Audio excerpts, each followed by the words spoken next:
blown away the first time I heard this riff. It's just so funky, and I really like the groove and the bass sound. Good Times is originally by Chic, and the bass line was played by Bernard Edwards. This bass riff has been sampled and used for inspiration multiple times, most notably in the Sugar Hill Gang's Rapper's Delight, which eventually Chic were co-credited for. The Good Times riff is also said to be the inspiration behind John Deacon's bass line on Another One Bites the Dust, and he was spending a lot of time with Chic around the time he recorded it. In this video lesson I'll break down the Good Times riff and teach it to you slowly. It can be tricky to master at first, but I'll show you a few great tips and techniques to help you to play it. So here's the riff played at tempo, and then I'll play a version slowly as well.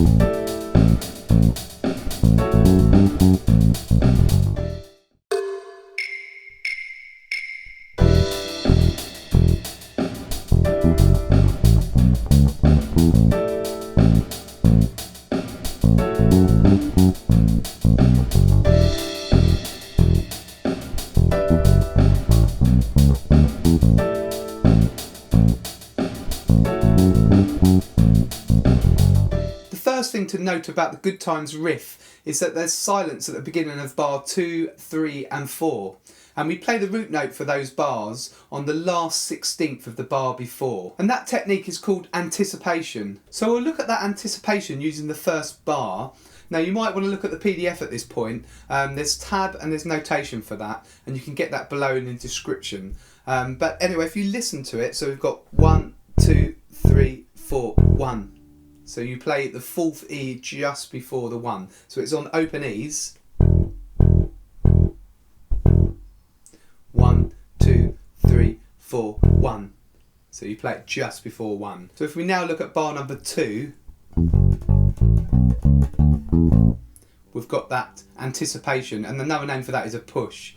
That anticipation into bar 3. So we play the A early. It's a bit easier in that bar because you've got notes leading up to it. 1, 1. Okay, so obviously on 1 we have a rest, so 1. And then we've got another rest at the beginning of bar number 3. Bar number 3, 1, 2, 3, 4. Okay, there's that other push again. 1, 2, 3, 4. 1, 2, 3, 4, and they're open A's. So if we go back actually into bar 2, I'll just show you when we do.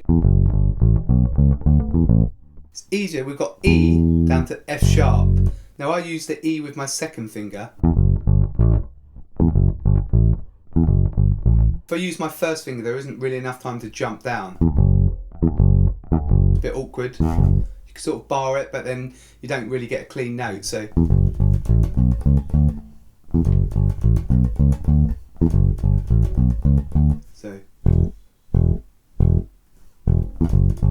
And you've got a bit of time to prepare for that as well, so you can have it ready really at the beginning of the riff.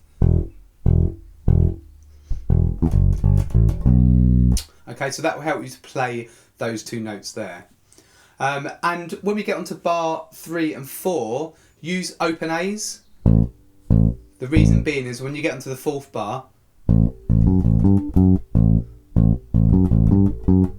you can use those open A's and it's a lot easier to play.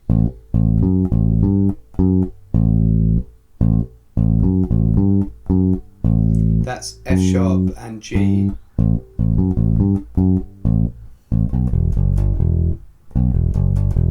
So I'll play you bar 3 and 4 slowly. 1, 2, 3, 4.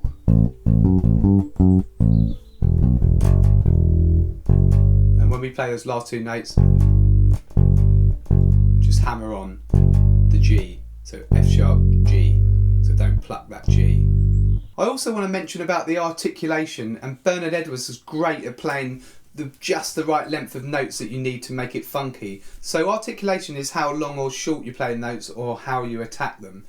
So this one, it's important that you play short notes. And again, you can look on the PDF, which you can get below, and short notes, or staccato notes as they're sometimes called, you can notate that with a dot above. So anything with a dot, you play short. So we wouldn't go...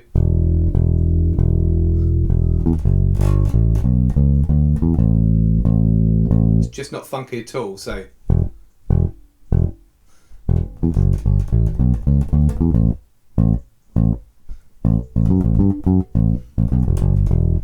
So make sure you look at that articulation and practice that. That should give you enough now to learn and practice the riff for yourself. At the end of this video, I've put 2 backing tracks minus bass, so really long backing tracks that you can play along to, and the second backing track is a lot slower. The same sort of speed is around about 90 that I played at the beginning of the video. So you've got 2 options there. So pick the riff apart, I suggest, bar by bar until you're comfortable, and then play it slowly and then speed it up to the full version. On the PDF, I've also written out a sample verse. So I've done 4 bars, and these 4 bars will work under all the verses. You can just repeat them. Now, Bernard Edwards does play variations as he goes through the song, so have a listen and see if you can put some of those into the verse yourself. This is the sample verse now that I'll play.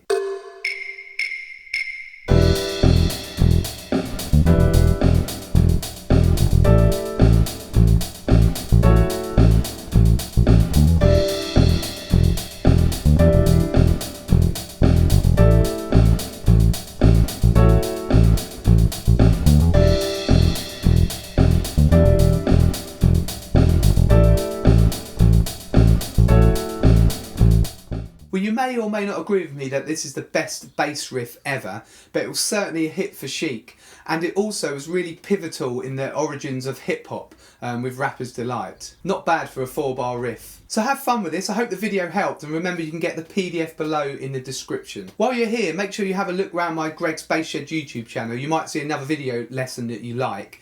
If you look at the playlist, it makes it easier for you to work out what videos I've got there, because I've got over 70 videos now. Remember to press the subscribe button below, and you won't miss any of my new videos, and I bring a new video lesson out every Friday. I also have my website, gregsbassshed.com. There's a free members area in there and loads more bass resources, and the link to that is below as well in the description. So I'm now going to leave both of the backing tracks running. They go around at least 20 times, so you can practice the riff and the verse. It's the same harmony or the same chords underneath, and then remember there's the slow version afterwards. This is Greg from Greg's Bass Shed. I'll see you in the next video.